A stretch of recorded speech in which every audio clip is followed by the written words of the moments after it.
Hi, I'm your instructor, Jennifer. I'm sorry I don't get to meet you this semester, but I did want to assure you that it's still my job to help ease you through this course. I do realize it can cause a lot of anxiety to work on your own. You don't have a lab partner, you don't have me in the room. It can be a little bit scary. So I just want to assure you it's going to be okay. This course has been designed so that you can easily work your way through everything on your own. So to begin with, you have the full week to complete your experiment. Most of the labs are designed to only take a few hours, but you've got the full week. So if you get stuck on something, you've still got lots of time to email me with your questions, or email to set up a video conference and we can talk about it, and then still go back and complete your experiment in plenty of time before the due date. Additionally, the first 3 weeks are going to be intro, so you'll learn some skills and then you'll apply them to that week's experiment.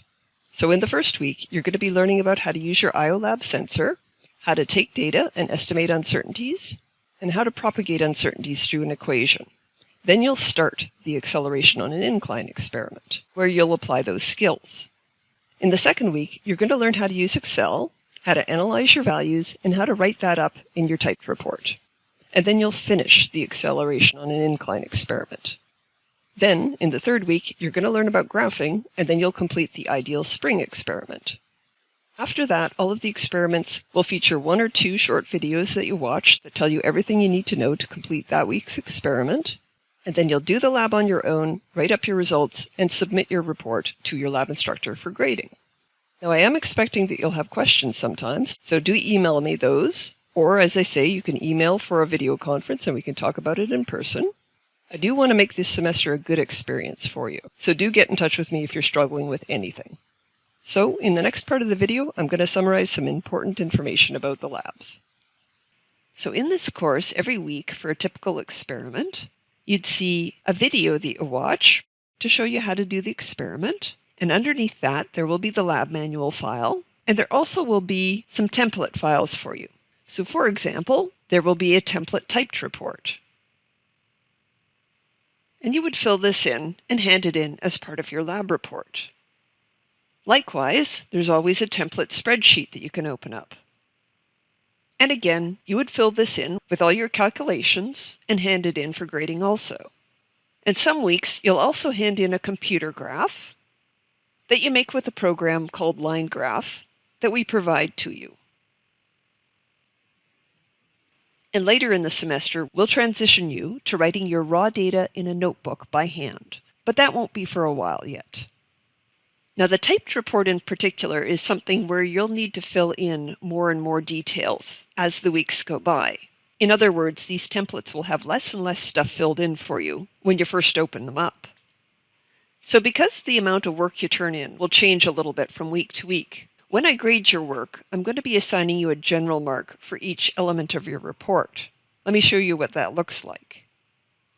So if I click on the hand-in link here and scroll down, at the bottom it shows you the marking criteria.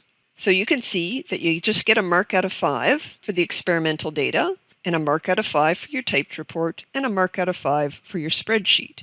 And if there was a graph, there would be a mark out of 5 for that as well. And then I'm going to average all those partial marks together to give you a grade out of 10 for that week's experiment. Now, I will return your work to you with detailed comments on it about what could be improved, but the grading itself, as you can see, is not very detailed. So you don't lose a half mark for this, a half mark for that. Your grade will just be an overview of how you did in general. So you get detailed comments, but the grade is just an overall grade. Hopefully that's clear, and you're always welcome to ask me for details about why you got the mark that you did. In the next part of the video, I'll go over some general policies for the labs. Next, I'll summarize some important information about the labs that you should know.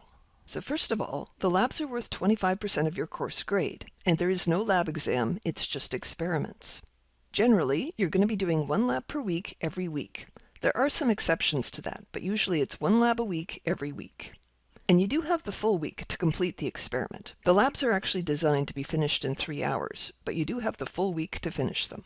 And the labs are going to be due at midnight on Sunday night. So you have until the end of the weekend to complete your experiment, and then on Monday morning I should be able to start marking it because you've handed it in. And finally, the labs are considered part of the course requirements. You have to do them all to pass the course. In other words, you can't skip a lab or you'll fail the entire course.